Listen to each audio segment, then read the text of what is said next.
আমি মেজর জিয়া বলছি। On behalf of our great national leader, the Supreme Commander of Bangladesh, Sheikh Mujibur Rahman, do hereby proclaim the independence of Bangladesh. Ziaur Rahman, lieutenant general Ziaur Rahman, major Ziaur Rahman, major general Ziaur Rahman, সাবেক president Ziaur Rahman. বন্ধুরা, মহান মুক্তিযুদ্ধে এবং স্বাধীনতায় 11 জন sector কমান্ডারের মধ্যে অন্যতম ছিলেন জিয়াউর রহমান। সুতরাং মুক্তিযুদ্ধের প্রসঙ্গ আসলেই যেমন জাতির জনক বঙ্গবন্ধু শেখ মুজিবের প্রসঙ্গ আসে, তেমনি মুক্তিযুদ্ধের কথা বলতে গেলে জিয়াউর রহমানের নামও আসে। যেমন আসে কাদের সিদ্দিকী সহ অন্যান্য বীর সেক্টর কমান্ডারদের নাম। জিয়াউর রহমান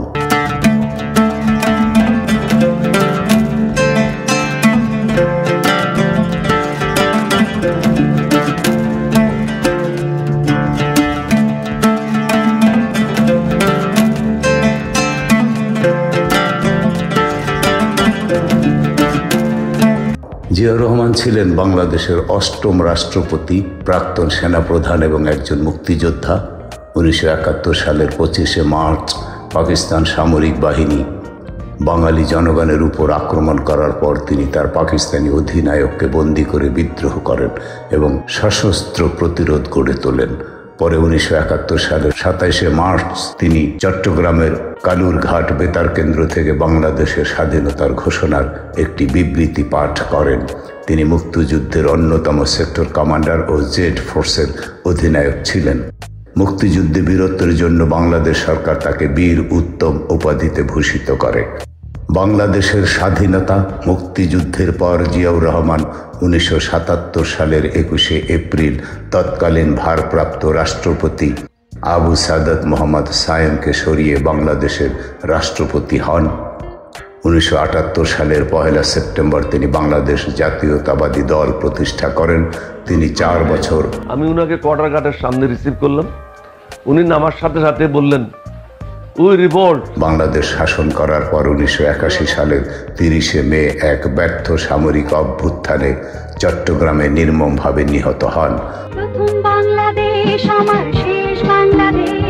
2004 সালে বিবিসি বাংলা পরিচালিত সর্বকালের সর্বশ্রেষ্ঠ বাঙালি জরিপে 20 জন শ্রেষ্ঠ বাঙালির মধ্যে জিয়াউর রহমানের নাম 19 নম্বরে উঠে আসে, যেখানে সর্বকালের সর্বশ্রেষ্ঠ বাঙালি হিসেবে জাতির জনক বঙ্গবন্ধু শেখ মুজিবুর রহমানের নাম 1 নম্বরে আসে।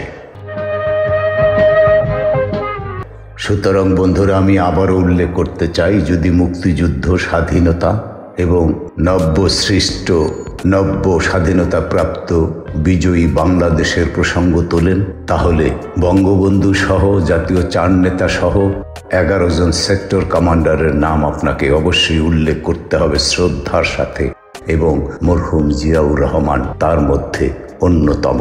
You are all under arrest. Ziaur Rahman গেলেন, জঞ্জুয়াকে অ্যারেস্ট করে নিয়ে আসলেন। আসার পথে তৎকালীন মেজর শওকতকেও সাথে নিয়ে আসলেন। জিয়াউর রহমান 1936 সালের 19শে জানুয়ারি তারিখে ব্রিটিশ বেঙ্গলের বগুড়া জেলার নসিপুর ইউনিয়নের বাগবাড়ি গ্রামের মণ্ডল বাড়িতে জন্মগ্রহণ করেন, যা পরবর্তীতে ইস্ট পাকিস্তান হিসেবে স্বাধীনতা লাভ করে এবং পরবর্তীতে বর্তমানে বাংলাদেশ হিসেবে সর্বজন বিদিত। তার পিতার নাম ছিল মনসুর রহমান এবং মাতার নাম ছিল জাহানারা খাতুন ওরফে রানী। 5 ভাইদের মধ্যে জিয়াউর রহমান ছিলেন দ্বিতীয়। তার পিতা কলকাতা শহরে এক সরকারি দপ্তরে রসায়নবিদ রূপে কর্মরত ছিলেন। তার ডাক নাম ছিল কমল। জিয়াউর রহমানের মূল পূর্ব পৈতৃক নিবাস বগুড়ার মহিষাবান গ্রামে, তবে দাদার বিয়ের পর পরিবারটি বাগবাড়ি গ্রামে বসতি স্থাপন করে। গাবতলী, সুকানপুকুর ও যমুনার পশ্চিম তীরবর্তী এলাকার বিখ্যাত নেতা মুমিন উদ্দিন মণ্ডল মহিষাবানী, যিনি 1840 সালে মৃত্যুবরণ করেন, এবং ওনার তৃতীয় অধস্তন আওলাদ কাকর মণ্ডল সাহেবের সরাসরি বংশধর জিয়াউর রহমান। জিয়াউর রহমানের দাদা মৌলভী কামাল উদ্দিন মণ্ডল জন্ম 1954 ছিলেন কাকর মণ্ডল সাহেবের একমাত্র পুত্র এবং বাগবাড়ি মাইনর স্কুলের প্রধান শিক্ষক। পূর্ব পাশের খালটি জিয়াউর রহমান ক্ষমতায় থাকাকালে এই এলাকার কৃষি জমিতে সেচের জন্য নিজেই খনন করেন। শিক্ষা জীবন, তার শৈশবের কিছুকাল বগুড়ার গ্রামে ও কিছুকাল কলকাতা নগরীতে অতিবাহিত হয়। ভারতবর্ষ বিভাগের পর তার পিতা পশ্চিম পাকিস্তানের করাচি নগরীতে চলে যান। তখন জিয়া কলকাতার হেয়ার স্কুল ত্যাগ করেন এবং করাচি একাডেমি স্কুলে ভর্তি হন। ওই বিদ্যালয় থেকে তিনি 1952 সালে কৃতিত্বের সঙ্গে মাধ্যমিক শিক্ষা সমাপ্ত করেন এবং তারপর 1953 সালে করাচিতে ডিজে কলেজে ভর্তি হন। শিক্ষা জীবনে উর্দু ও ইংরেজি ভাষায় শিক্ষা গ্রহণ করায় তিনি বাংলায় কথা বলতে পারলেও সাবলীলভাবে বাংলা লিখতে ও পড়তে পারতেন না। 1953 সালেই তিনি কাকুল মিলিটারি একাডেমিতে পাকিস্তান সেনাবাহিনীর অফিসার ক্যাডেট রূপে যোগদান করেন। পাকিস্তান সেনাবাহিনীতে জিয়া 1953 সালে তিনি পশ্চিম পাকিস্তানের কাকুলস্থিত পাকিস্তান মিলিটারি একাডেমিতে অফিসার ক্যাডেট হিসেবে যোগদান করেন। 1955 সালে তিনি সেকেন্ড লেফটেন্যান্ট পদবিতে পাকিস্তান সেনাবাহিনীতে কমিশন প্রাপ্ত হন। সামরিক বাহিনীতে তিনি একজন সুদক্ষ 36 সেনা ও কমান্ডো হিসেবে সুপরিচিতি লাভ করেন এবং স্পেশাল ইন্টেলিজেন্স ফোর্সে উচ্চতর প্রশিক্ষণ গ্রহণ করেন। করাচিতে 2 বছর কর্মরত থাকার পর 1957 সালে তিনি ইস্ট বেঙ্গল রেজিমেন্টে স্থানান্তরিত হয়ে আসেন।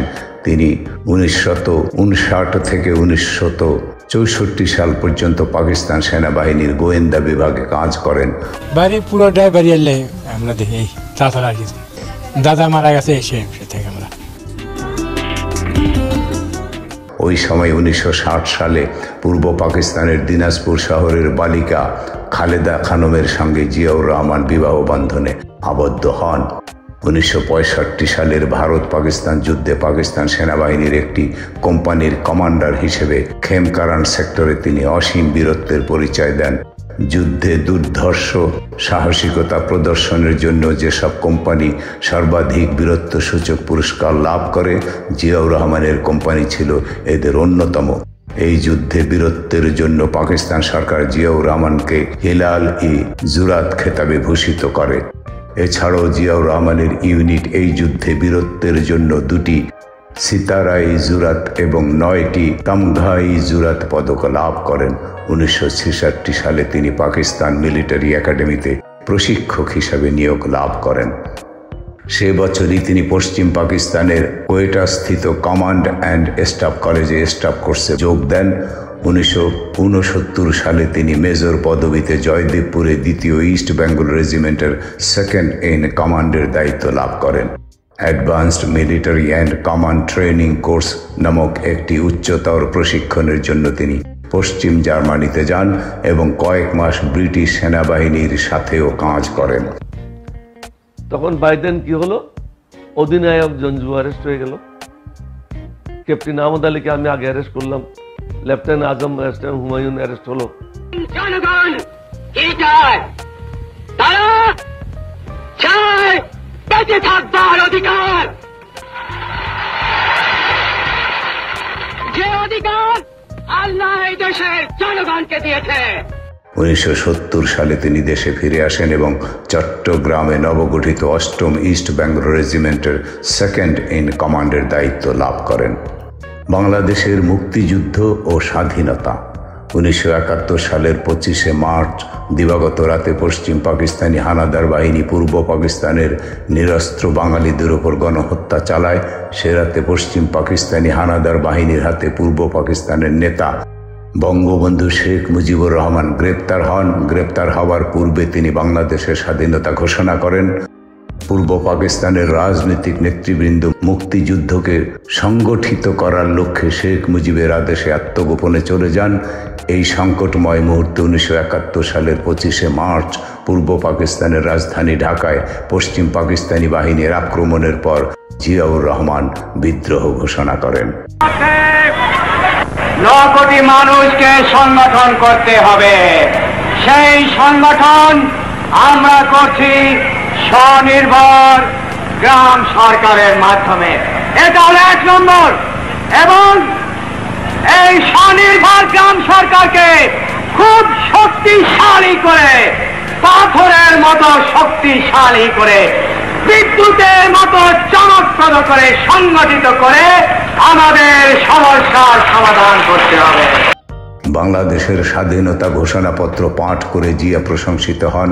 26শে মার্চের প্রথম প্রহরে শেখ মুজিবুর রহমান ইতোপূর্বে স্বাধীনতা ঘোষণা করেন ও সে ঘোষণা চট্টগ্রামে পাঠিয়ে দেন। চট্টগ্রাম আওয়ামী লীগের সাধারণ সম্পাদক MA হান্নান কালুরঘাট সম্প্রচার কেন্দ্র থেকে বঙ্গবন্ধু শেখ মুজিব প্রেরিত স্বাধীনতার ঘোষণাপত্রের লিফলেট, যা পূর্বেই মাইকে প্রচার ও বিতরণ করা হয়েছিল, তা পাঠ করেছিলেন, যে ঘোষণা জিয়াও শুনেছিলেন। অধ্যাপক আবুল কাশেম সন্দীপ ও সদ্য প্রতিষ্ঠিত স্বাধীন বাংলা বিপ্লবী বেতার কেন্দ্র থেকে স্বাধীনতার ঘোষণাটি পাঠ করেন।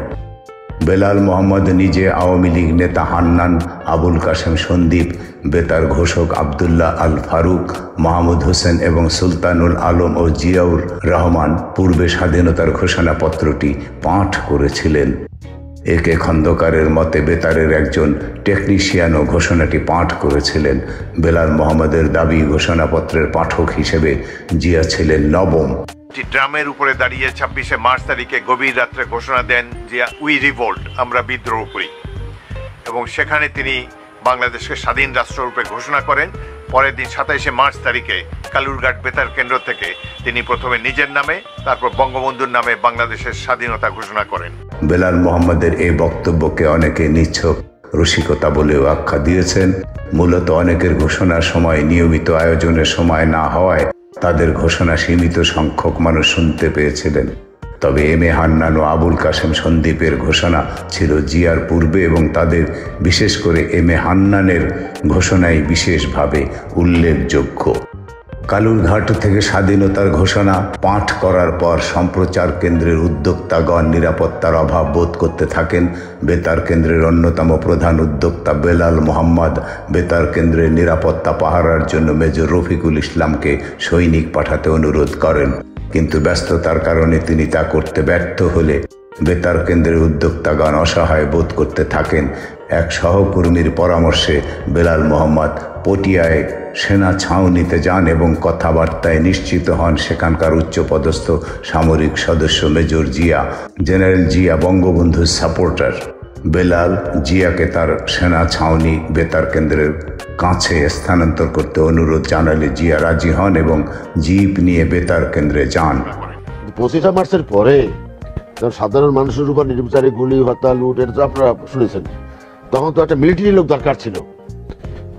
রাজনীতি দিয়া পরাস্ত করতে হয়। ইয়াহিয়া খানকে বা টিক্কা খানকে, মিঠা খানকে সামরিকভাবে কে পরাজিত করবে, এই জন্য মিলিটারি পার্সন দরকার ছিল। জিয়াউর রহমানের ডাকে জনগণ স্বস্তি ফেলেছে যে আমাদের সাথে মিলিটারিরাও আছে, সিভিলিয়ানরা তো আছেই, তারা তো ফাইট করতে পারবে না। ফাইট করার জন্য আমাদের সঙ্গে মিলিটারিও আছে। এর প্রথম মিলিটারি পার্সন হল জিয়াউর রহমান। 28 মার্চ 1971 একদিকে জিয়াউর রহমানের বিদ্রোহ, পাশাপাশি চট্টগ্রামের কালুরঘাট বেতার কেন্দ্র থেকে ইথারে ইথারে ভেসে আসা জিয়ার কণ্ঠ যখন চারদিকে ছড়িয়ে পড়ল, ঠিক তখনই মাতৃভূমি মুক্তির দিশা পেল জাতি। 27শে মার্চ প্রথমবারের মতো এবং পরে 28 ও 29 তারিখেও তিনি স্বাধীনতার ঘোষণা পাঠ করেন। বেলাল মোহাম্মদ জিয়ার 27শে মার্চের স্বাধীনতার ঘোষণা সম্পর্কে বলেন, আমার সহকর্মী যারা উপস্থিত ছিল তারা প্রোগ্রাম শুরু করলো। একসময় জিয়াউর রহমান ও আমি একটা রুমে বসেছি। আমার এক সহকর্মী আমাকে কিছু কাগজপত্র দেখাচ্ছে। আমি কি মনে করে বললাম, আচ্ছা মেজর সাহেব, এখানে তো আমরা সবাই মাইনর, আপনি একমাত্র মেজর, আপনি কি নিজের কণ্ঠে কিছু বলবেন? প্রখ্যাত কথা সাহিত্যিক হুমায়ুন আহমেদ তার জোছনা ও জননীর গল্পে লিখেছেন, 71 27 মার্চ শনিবার রাত 8টায় রেডিওর নব ঘুরাতে ঘুরাতে এই দেশের বেশ কিছু মানুষ অদ্ভুত একটা ঘোষণা শুনতে পায়। মেজর জিয়া নামের একজন নিজেকে রাষ্ট্রপ্রধান ঘোষণা দিয়ে বলেন, আমি বাংলাদেশের স্বাধীনতা ঘোষণা করছি। তিনি সর্বাত্মক যুদ্ধের ডাক দেন। দেশের মানুষের ভেতর দিয়ে তীব্র ভোল্টেজের বৈদ্যুতিক শক প্রবাহিত হয়। উনি বললেন, হ্যাঁ সত্যি তো, কি বলা যায়। একটা কাগজ এগিয়ে দেওয়া হলো, তার প্রতিটি শব্দ তিনিও উচ্চারণ করেছেন এবং আমিও উচ্চারণ করেছি। এইভাবে লেখা শুরু হলো, I major Zia on behalf of our great national leader Bangabandhu Sheikh Mujibur Rahman do hereby declare the independence of Bangladesh. তারপরে লেখা হলো, পাঞ্জাবিরা যেসব অস্ত্র ব্যবহার করছে তাদের দমন করতে আমাদের 2 দিন কি 3 দিনের বেশি সময় লাগবে না। তারপরে শেষ করা হলো খোদা হাফেজ, জয় বাংলা বলে। কিছুক্ষণের মধ্যে মেজর জিয়া একটা জরুরি ভাষণ দেবেন। এভাবে 2-3 বার অ্যাডভান্স অ্যানাউন্সমেন্ট করা হলো। তারপর তিনি নিজের কণ্ঠে ইংরেজিটা পড়েছেন। কিন্তু জিয়ার ঘোষণা পাঠের বেশ কিছু বিষয় নিয়ে ধোঁয়াশা ও বিতর্ক রয়েছে। 27শে মার্চের কোনো এক ঘোষণায় জিয়া নিজেকে অস্থায়ী সরকার প্রধান বলে দাবি করেন, যা একটি মার্কিন গোপন নথিতে শেখ মুজিবের ঘোষণার বর্ণনার পরে লিপিবদ্ধ হয়েছে। রহস্যজনকভাবে তিনি 28শে মার্চেও বেশ কয়েকবার নিজেকে প্রভিশনাল হেড অব বাংলাদেশ এবং লিবারেশন আর্মি চিফ বলে ঘোষণা দেন এবং স্বাধীন বাংলা বিপ্লবী বেতার কেন্দ্র নামটি থেকে বিপ্লবী শব্দটি বাদ দেন। জিয়ার এ বিতর্কিত কার্যকলাপ বেতার কেন্দ্রের উদ্যোক্তাগণ সহজভাবে নিতে পারেননি। বেতার উদ্যোক্তাদের অনেক পরিচিত জন যোগাযোগ করে ঘোষণায় বঙ্গবন্ধুর নাম না থাকায় হতাশা প্রকাশ করেন এবং চট্টগ্রামের জনতার মধ্যেও প্রতিক্রিয়া দেখা দেয়। প্রতিবাদের মুখে জিয়া 29শে মার্চ তার শেষ ঘোষণাগুলোতে তার ভুল সংশোধন করেন। মেজর জিয়া এবং তার বাহিনী সামনের সারি থেকে বাংলাদেশের মুক্তিযুদ্ধ পরিচালনা করেন এবং বেশ কয়েকদিন তারা চট্টগ্রাম ও নোয়াখালী অঞ্চল নিজেদের নিয়ন্ত্রণে রাখতে সক্ষম হন। পরবর্তীতে পাকিস্তান সামরিক বাহিনীর অভিযানের মুখে কৌশলগতভাবে তারা সীমান্ত অতিক্রম করেন। 17ই এপ্রিল মুজিবনগর সরকার গঠিত হলে প্রথমে তিনি 1 নম্বর সেক্টরের কমান্ডার নিযুক্ত হন এবং চট্টগ্রাম, পার্বত্য চট্টগ্রাম, নোয়াখালী, রাঙ্গামাটি, মিরসরাই, রামগড়, ফেনী প্রভৃতি স্থানে মুক্তিযুদ্ধ সংগঠিত করেন।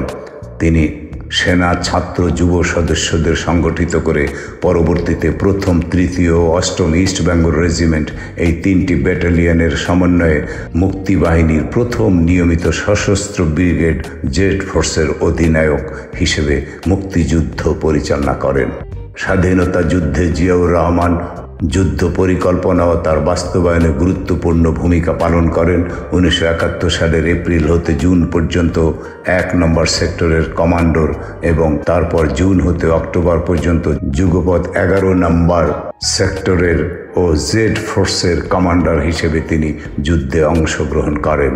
স্বাধীনতা যুদ্ধে বীরত্বের জন্য তাকে বীর উত্তম উপাধিতে ভূষিত করা হয়। স্বাধীন বাংলাদেশে সামরিক পেশা জীবন। স্বাধীনতার পর জিয়াউর রহমানকে কুমিল্লায় বাংলাদেশ সেনাবাহিনীর 44তম ব্রিগেডের কমান্ডার নিয়োগ করা হয়। যে ব্রিগেডের সদস্যরা তারই অধীনে 1971-এ মুক্তিযুদ্ধ করেছিল।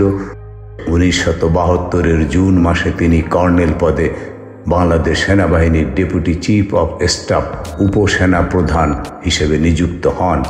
1973 সালের মাঝামাঝি তিনি ব্রিগেডিয়ার পদে, ওই বছরের অক্টোবরে মেজর জেনারেল পদে পদোন্নতি লাভ করেন। জিয়াউর রহমান মুক্তিযুদ্ধে ঝাঁপিয়ে না পড়লে বাংলাদেশ স্বাধীন হতো না। কারণ আজকে যে যাই বলুক, জিয়াউর রহমান মিলিটারি হিসাবে মুক্তিযুদ্ধে অংশ নেওয়ায় আমরা সকলেই উৎসাহিত হয়েছিলাম। 1978 সালে জিয়া রাষ্ট্রপতি থাকাকালীন হুসেন মোহাম্মদ এরশাদকে লেফটেন্যান্ট জেনারেল করেন এবং নিজেও লেফটেন্যান্ট জেনারেল পদবি গ্রহণ করেন। তার বিরুদ্ধে সদ্য স্বাধীন বাংলাদেশের সেনাবাহিনীতে মুক্তিযোদ্ধা সেনা অফিসার এবং অমুক্তিযোদ্ধা পাকিস্তান প্রত্যাগত সেনা অফিসারদের মধ্যে দ্বন্দ্ব লাগানো ও অপপ্রচার চালানোর অভিযোগও রয়েছে, এমনটা লিখেছেন জাতীয় সংসদের সাবেক ডেপুটি স্পিকার কর্নেল অবসরপ্রাপ্ত শওকত আলী তার কারাগারের ডায়েরি বইতে। শেখ মুজিব হত্যা ও পরবর্তী সময়।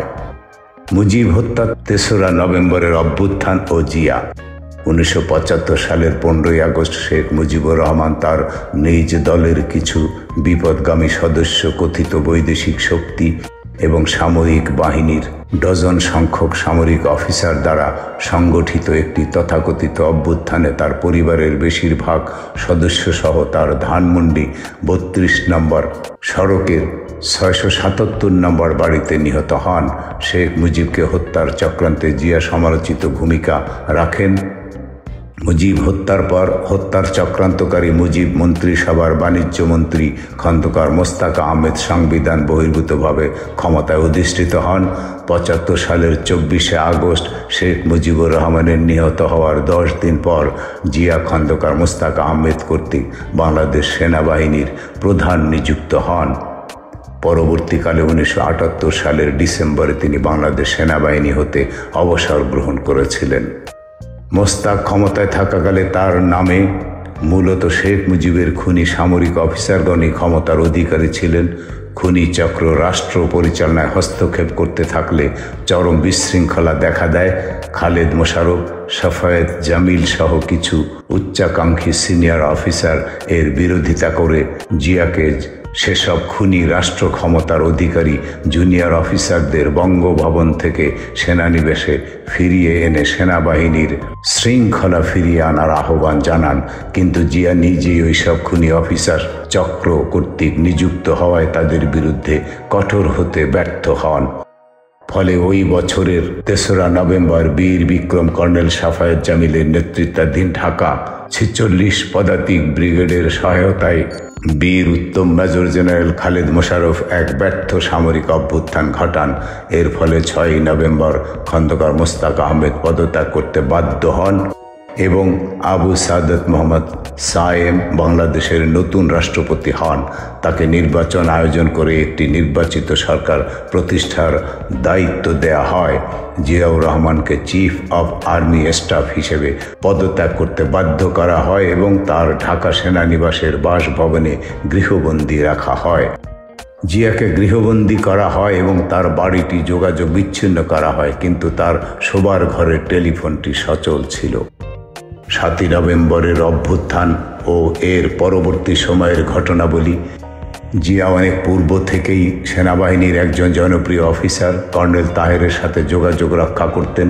কর্নেল তাহের সেনাবাহিনীর অভ্যন্তরে জাসদ সৃষ্ট গণবাহিনীর প্রধান ছিলেন।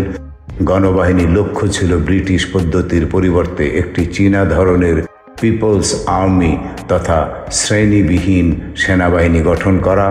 জিয়া টেলিফোনে তাহেরকে নিজের মুক্তির জন্য সহায়তা চান।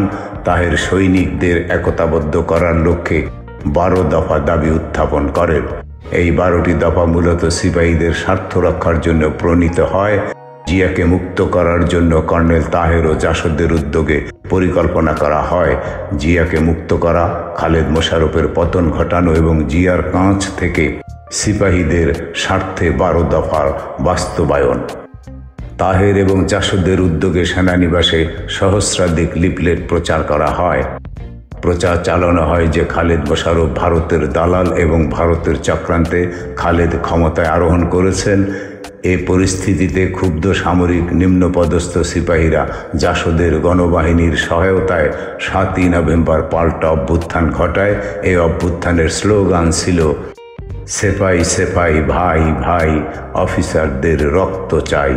সেফাই সেফাই ভাই ভাই, সুবেদারদের উপরে অফিসার নাই। বিক্ষুব্ধ সৈনিকেরা এ অভ্যুত্থানে অফিসারদের খুন করতে থাকে। জিয়াউর রহমানকে তার ঢাকা সেনানিবাসের গৃহবন্দিত্ব থেকে মুক্ত করে অভ্যুত্থানকারীরা ২য় ফিল্ড আর্টিলারির সদর দপ্তরে নিয়ে আসে। ওই দিন সকালেই পাল্টা অভ্যুত্থানের প্রতিক্রিয়ায় শেরে বাংলা নগরে নিজ হাতে প্রতিষ্ঠিত ১০ম ইস্ট বেঙ্গল রেজিমেন্টের সদর দপ্তরে ক্ষুব্ধ জওয়ানদের হাতে মেজর জেনারেল খালেদ মোশাররফ, বীর উত্তম, কর্নেল খন্দকার নাজমুল হুদা, বীর বিক্রম এবং লেফটেন্যান্ট কর্নেল ATM হায়দার, বীর উত্তম নিহত হন। এদিকে জিয়া কর্নেল তাহেরকে জড়িয়ে ধরে কোলাকুলি করেন এবং তার জিয়ার জীবন রক্ষা করার জন্য তাহেরকে ধন্যবাদ জানান। জিয়া আরও বলেন, কর্নেল তাহের ও জাসদের জন্য তিনি জীবন দিতেও প্রস্তুত। তারপর জিয়া রাষ্ট্রপতির অনুমতি ব্যতিরেকে বেতারে ভাষণ দেন এবং নিজেই নিজেকে প্রধান সামরিক আইন প্রশাসক বলে দাবি করেন। পরে প্রতিবাদের মুখে পিছিয়ে এসে উপসামরিক আইন প্রশাসক হন। জিয়া ৭ই নভেম্বর ৭টা ৪৫ বিপ্লবী সৈনিক সংস্থা তথা গণবাহিনীর ১২ দফা দাবিতে স্বাক্ষর করেন। কিন্তু অভ্যুত্থানের পর থেকে পরিস্থিতি দ্রুত পরিবর্তিত হয়ে যায়। জিয়া সৈনিকদের দাবি পূরণে অস্বীকৃতি জানাতে থাকেন। সৈনিকগণ তাদের দাবি অনুযায়ী শ্রেণীহীন সেনাবাহিনীর অনুকূলে জিয়াকে জনাব জিয়া ও জিয়া ভাই বলে ডাকতে শুরু করেন। জিয়া এতে ক্ষুব্ধ হয়েও বলেন, আমি জনাব জিয়া নই, আমি জেনারেল জিয়া। এদিকে কর্নেল তাহেরও জিয়ার উদাসীনতা দেখে ক্ষুব্ধ হন। জিয়া তাহেরের গোপন দাবি দাওয়া মেনে নিতে অস্বীকার করেন। সৈনিকদের দাবি পূরণে জিয়ার উদাসীনতা দেখে তারা জিয়াকে সন্দেহ করেন। ফলে সৈনিকগণ অত্যন্ত ক্ষুব্ধ হয়ে যায় এবং অফিসারদের বাসস্থানে প্রবেশ করে হত্যা করতে থাকে। এমন দিনগুলিতে নাটকীয়ভাবে অফিসারদের ক্যান্টনমেন্ট থেকে বোরকা পরিধান করে সপরিবারে পলায়ন করতে দেখা যেত।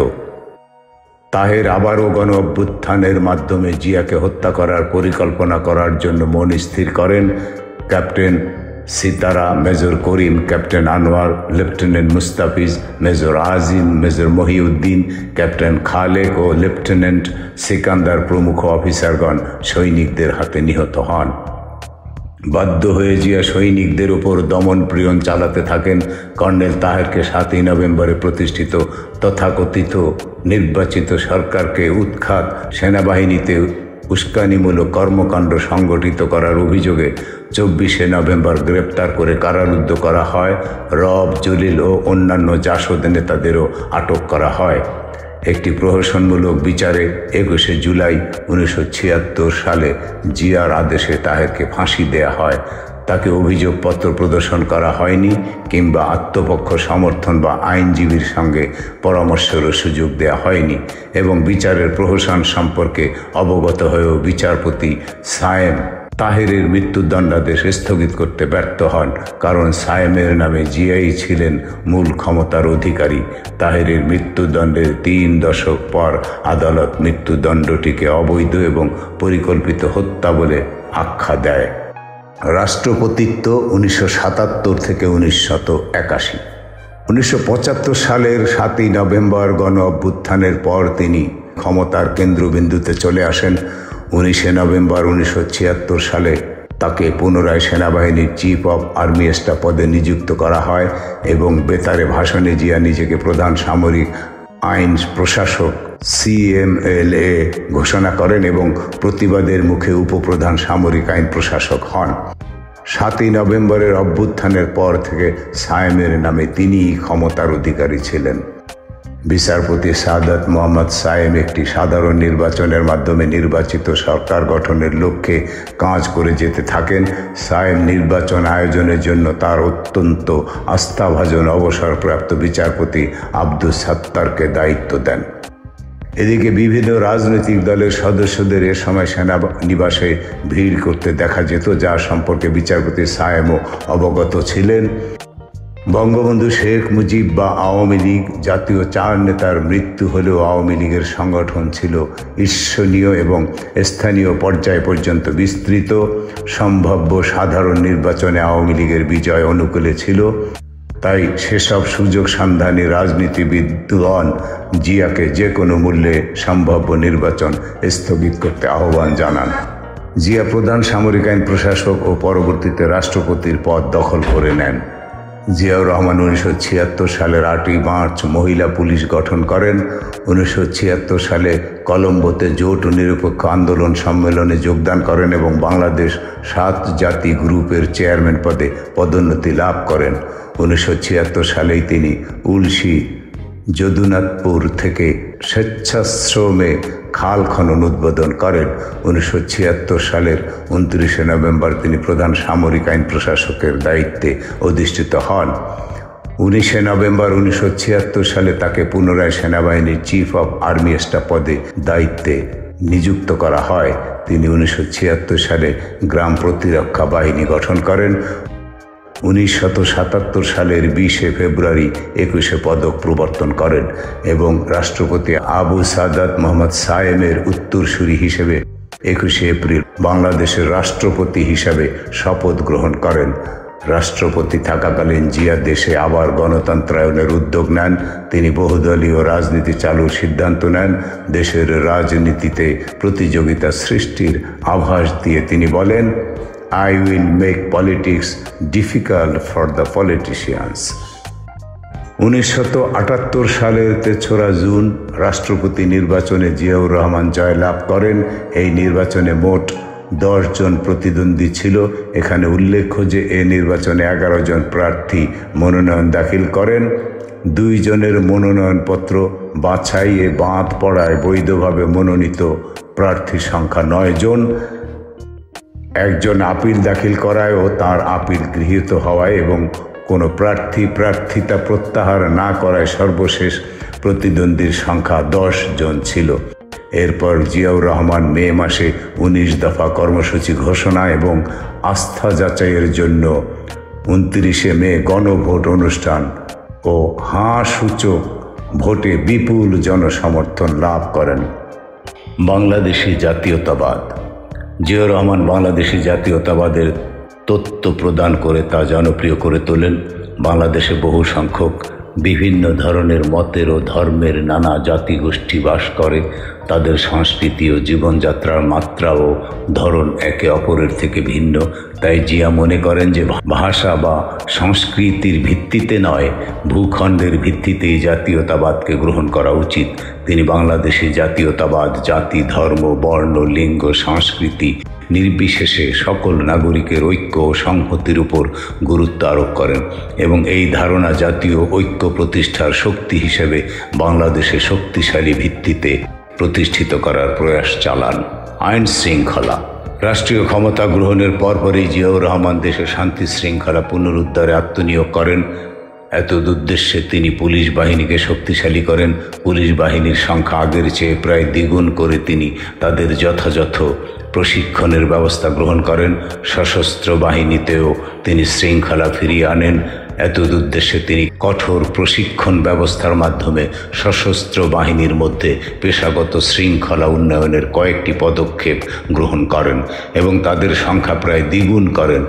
সশস্ত্র বাহিনীর মধ্যে শৃঙ্খলা পুনরুদ্ধারে যথেষ্ট সফল হলেও জিয়াউর রহমানকে বেশ কয়েকটি সেনা বিদ্রোহ ও সামরিক অভ্যুত্থান প্রচেষ্টার মোকাবেলা করতে হয়। এসব বিদ্রোহ দমনে বাধ্য হয়ে তাকে কঠোর ব্যবস্থা গ্রহণ করতে হয়। বহুদলীয় গণতন্ত্র। নির্বাচন ব্যবস্থা পুনর্বহাল এবং অবাধ রাজনৈতিক কর্মকাণ্ডের সুযোগ প্রদানের লক্ষ্যে জিয়াউর রহমান যত দ্রুত সম্ভব রাজনীতির গণতন্ত্রায়নে ব্যবস্থা গ্রহণ করেন। এর প্রথম পদক্ষেপ হিসেবে তিনি বাংলাদেশ কৃষক শ্রমিক আওয়ামী লীগের আমলে নিষিদ্ধ ঘোষিত রাজনৈতিক দলগুলোকে তাদের কার্যক্রম পুনরুজ্জীবিত করতে পদক্ষেপ গ্রহণ করেন। এইভাবে তিনি সংবাদপত্রের উপর থেকে নিষেধাজ্ঞা প্রত্যাহার করেন, সংবাদপত্রের মাধ্যমে তথ্যের অবাধ প্রবাহ পুনঃপ্রতিষ্ঠা করেন। বিদ্যমান পরিস্থিতিতে দেশে গণতান্ত্রিক শাসন ব্যবস্থা প্রতিষ্ঠার লক্ষ্যে তিনি সক্রিয় রাজনীতিতে যোগদান করেন। 1978 সালের ফেব্রুয়ারি মাসে তিনি উপরাষ্ট্রপতি বিচারপতি আব্দুস সাত্তারকে প্রধান করে জাতীয়তাবাদী গণতান্ত্রিক দল জাগো দল প্রতিষ্ঠা করেন। 6টি রাজনৈতিক দলের সমন্বয়ে গঠিত জাতীয় ফ্রন্টের মনোনীত প্রার্থী হিসেবে জিয়াউর রহমান রাষ্ট্রপতি নির্বাচনে প্রতিদ্বন্দ্বিতা করেন। এই নির্বাচনে তিনি 76.67% ভোট পেয়ে বিজয়ী হন এবং রাষ্ট্রপতির পদে নিয়োজিত থাকেন। বাংলাদেশ জাতীয়তাবাদী দল বিএনপি। 1978 সালের 1 সেপ্টেম্বর জেনারেল জিয়াউর রহমান বাংলাদেশ জাতীয়তাবাদী দল বিএনপি প্রতিষ্ঠা করেন। বর্তমানে বেগম খালেদা জিয়া এই দলের চেয়ারপারসন এবং তার অসুস্থতাজনিত কারণে জিয়াউর রহমান তনয় তারেক রহমান ভারপ্রাপ্ত চেয়ারম্যান হিসেবে দলের নেতৃত্ব দিচ্ছেন। রাষ্ট্রপতি জিয়া এই দলের সমন্বয়ক ছিলেন এবং এই দলের প্রথম চেয়ারম্যানের দায়িত্ব পালন করেন। অধ্যাপক AQM বদরুদ্দোজা চৌধুরী এর প্রথম মহাসচিব ছিলেন। জিয়ার এই দলে বাম, ডান ও মধ্যপন্থী সহ সকল স্তরের লোক ছিলেন। বিএনপির সব থেকে প্রধান বৈশিষ্ট্য ছিল এর নিয়োগ পদ্ধতি। প্রায় 45% সদস্য কেবল রাজনীতিতে নতুন ছিলেন তাই নয়, তারা ছিলেন তরুণ। 1978 সালের 1 সেপ্টেম্বর বিকাল 5টায় রমনা রেস্তোরাঁয় রাষ্ট্রপতি জিয়াউর রহমান এক সংবাদ সম্মেলনে আনুষ্ঠানিক ঘোষণাপত্র পাঠের মাধ্যমে বাংলাদেশ জাতীয়তাবাদী দলের যাত্রা শুরু করেন। জনাকীর্ণ সংবাদ সম্মেলনে তিনি ঘোষণাপত্র পাঠ ছাড়াও প্রায় 2 ঘন্টা সাংবাদিকদের বিভিন্ন প্রশ্নের জবাব দেন। সংবাদ সম্মেলনে নতুন দলের আহ্বায়ক কমিটির চেয়ারম্যান হিসেবে তিনি প্রথমে 18 জন সদস্যদের নাম এবং 19 সেপ্টেম্বর ওই 18 জন সহ 76 জন সদস্য বিশিষ্ট আহ্বায়ক কমিটি ঘোষণা করেন। এখানে উল্লেখ্য যে বিএনপি গঠন করার আগে 1978 সালের ফেব্রুয়ারি মাসে জাতীয়তাবাদী গণতান্ত্রিক দল জাগো দল নামে আরেকটি দল উপরাষ্ট্রপতি বিচারপতি আব্দুস সাত্তারকে সভাপতি করে গঠিত হয়েছিল। 28 আগস্ট 1978 সালে নতুন দল গঠন করার লক্ষ্যে জাগো দলের বর্ধিত সভায় ওই দলটি বিলুপ্ত ঘোষণার মাধ্যমে দলের এবং এর অঙ্গ সংগঠনের সকল সদস্য জিয়াউর রহমান ঘোষিত নতুন দলে যোগদানের সিদ্ধান্ত নেওয়া হয়। তিনি রাষ্ট্রপতি থাকা অবস্থায় 1979 সালে দ্বিতীয় সংসদ নির্বাচন অনুষ্ঠিত হয়। এই নির্বাচনে বাংলাদেশ জাতীয়তাবাদী দল বিএনপি 298টি আসনের মধ্যে 207টিতে জয়লাভ করে। নির্বাচনে অংশ নিয়ে আব্দুল মালেক উকিল এর নেতৃত্বাধীন আওয়ামী লীগ 39টি ও মিজানুর রহমান চৌধুরীর নেতৃত্বাধীন আওয়ামী লীগ 2টি আসনে জয়লাভ করে।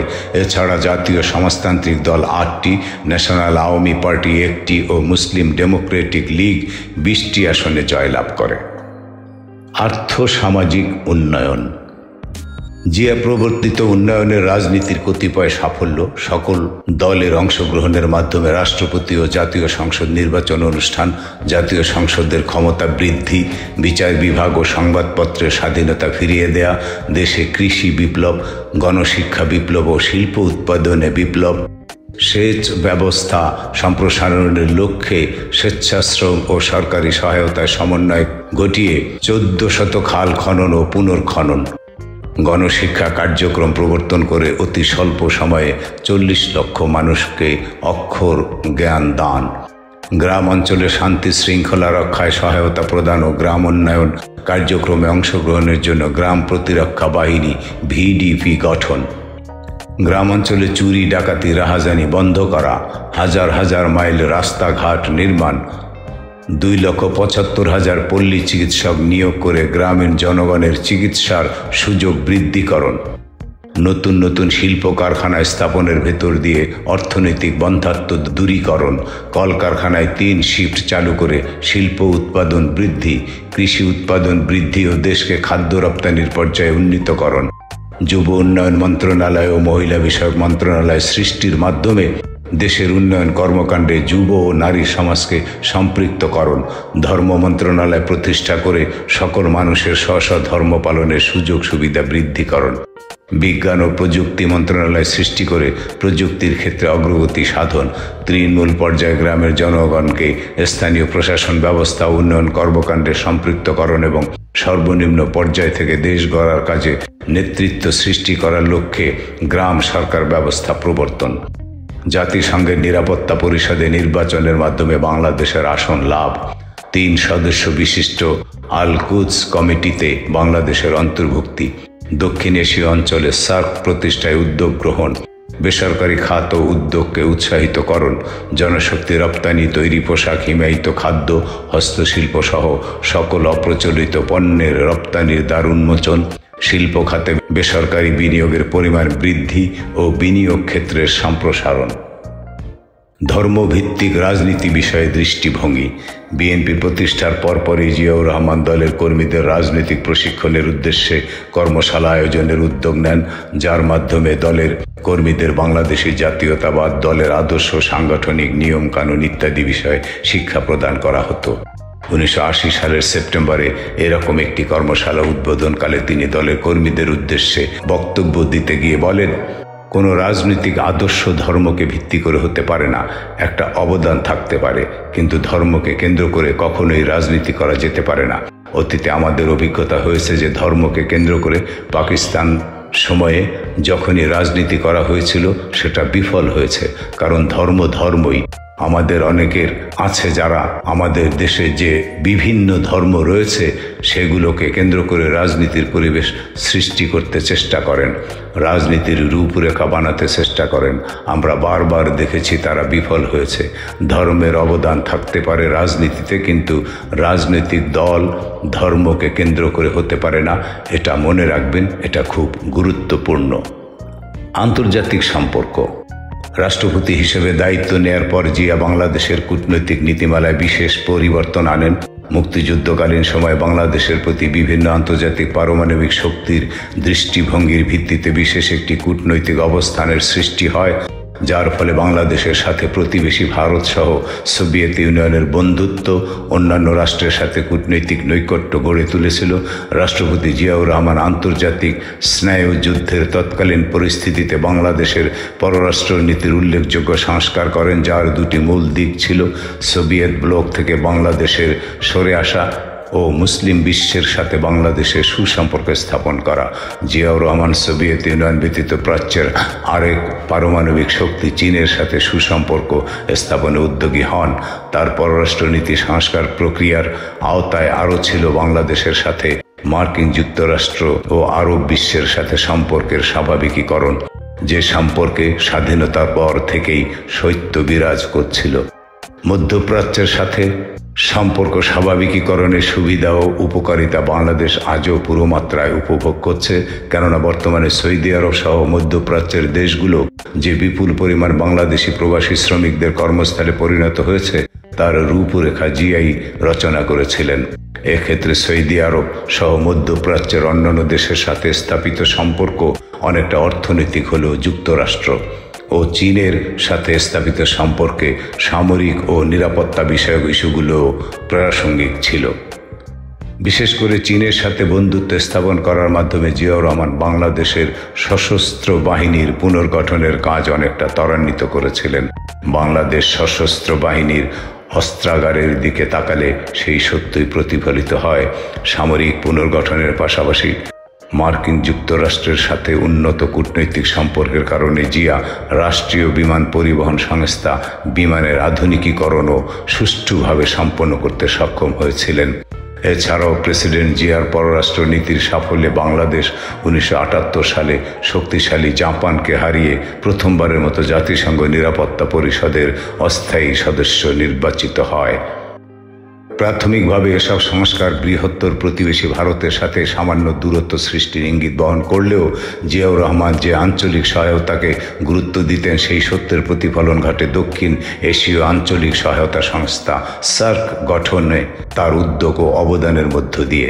যেহেতু ভারত সে সময়ে সোভিয়েত ইউনিয়নের অত্যন্ত বন্ধুভাবাপন্ন ছিল, স্নায়ুযুদ্ধের অপর পক্ষ অর্থাৎ মার্কিন যুক্তরাষ্ট্রের সাথে বাংলাদেশ কূটনৈতিক নৈকট্য ভারতের সাথে দূরত্ব সৃষ্টির একটি কারণ হতে পারত। চীনের সাথে বাংলাদেশের তৎকালীন সদ্য স্থাপিত সুসম্পর্ক এক্ষেত্রে গুরুত্বপূর্ণ ছিল, কিন্তু জিয়াউর রহমান উপলব্ধি করেছিলেন যে আঞ্চলিক প্রতিযোগিতার বদলে সহযোগিতা স্থাপিত হলে বিশ্ব অর্থনীতি ও রাজনীতিতে দক্ষিণ এশিয়ার গুরুত্ব বৃদ্ধি পাবে, যার ফলে বাংলাদেশ সহ এই অঞ্চলের অন্যান্য দেশগুলো উপকৃত হবে। এই লক্ষ্যে তিনি সার্কের রূপরেখা রচনা করেন, যা পরে 1985 সালে বাস্তবে রূপ নেয় ও প্রতিষ্ঠিত হয় সার্ক। ব্যক্তিগত জীবন ও পরিবার। 1960 সালে পূর্ব পাকিস্তানের দিনাজপুর শহরের বালিকা খালেদা খানমের সঙ্গে জিয়াউর রহমান বিবাহ বন্ধনে আবদ্ধ হন। তাদের দুই সন্তান তারেক রহমান ও আরাফাত রহমান কোকো।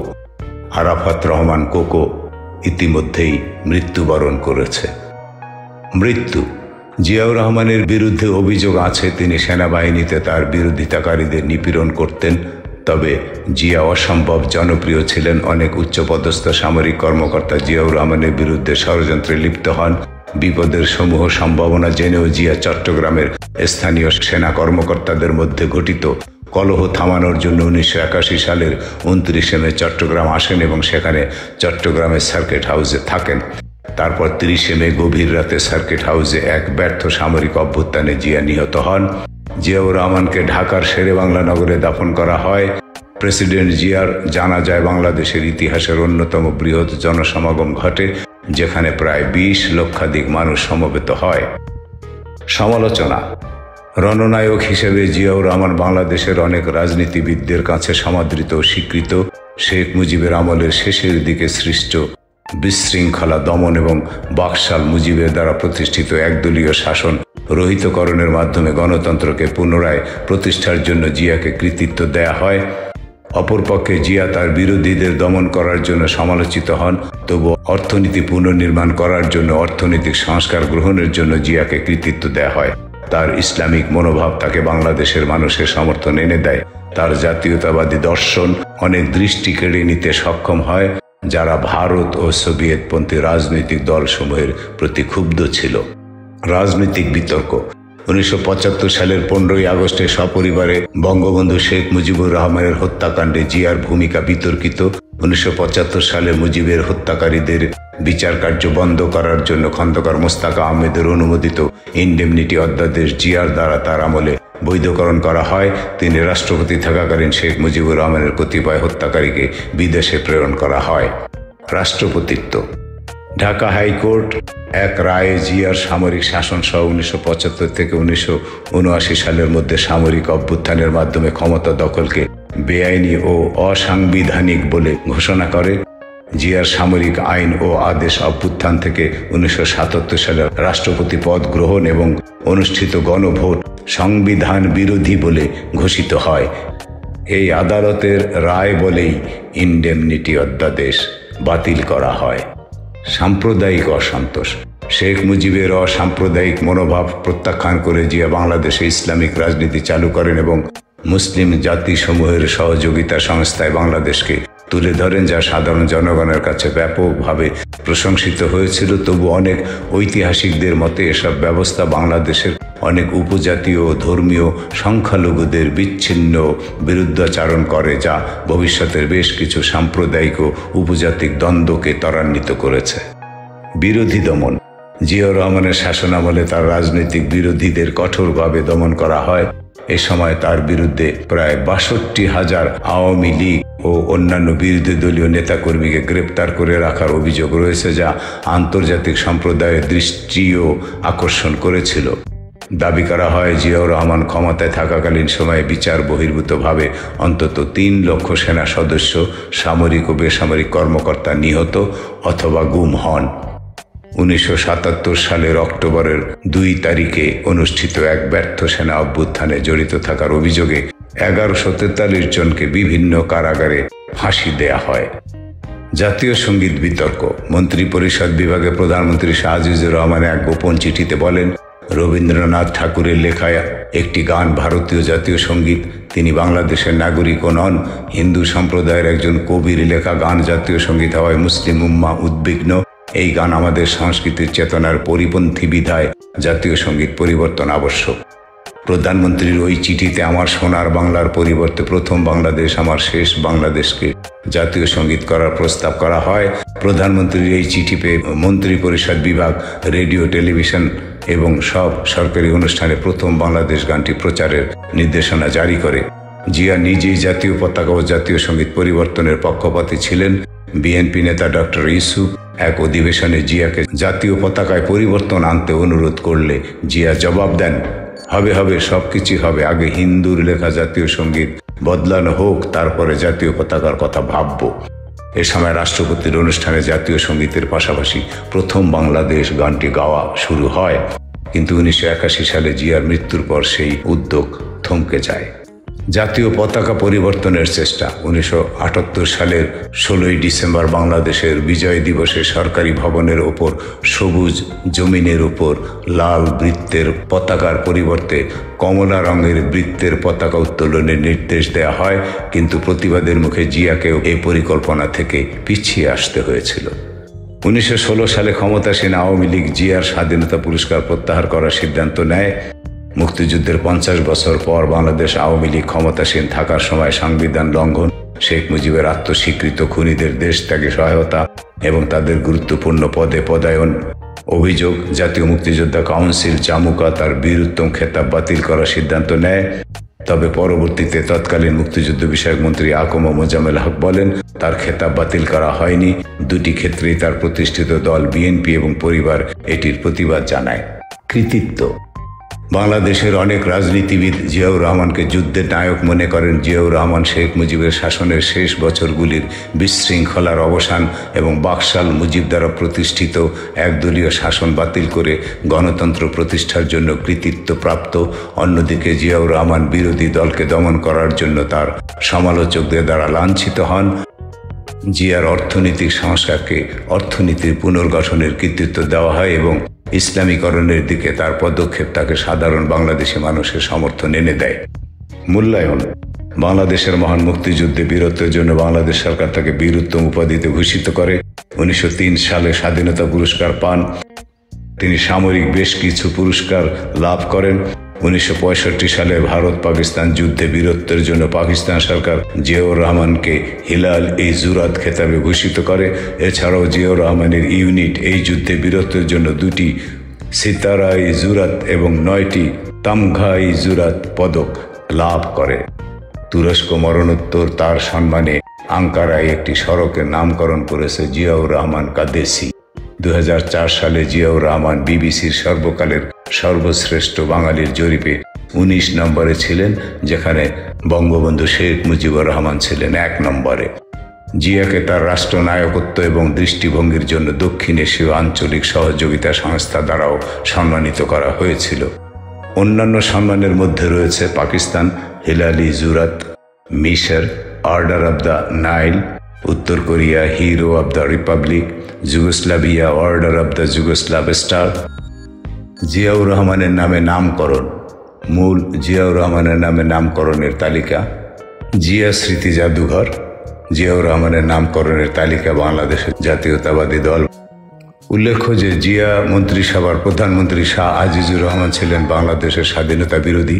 বাঙালি হয়ে 1971 সালে তিনি পাকিস্তানের প্রতিনিধি হয়ে জাতিসংঘে যান এবং বলেন, পূর্ব পাকিস্তানে সামরিক বাহিনী হামলা চালিয়ে অন্যায় কিছু করেনি। পাকিস্তানে মুক্তিযুদ্ধের নামে যা চলছে তা ভারতীয় ষড়যন্ত্র এবং বিচ্ছিন্নতাবাদী আন্দোলন।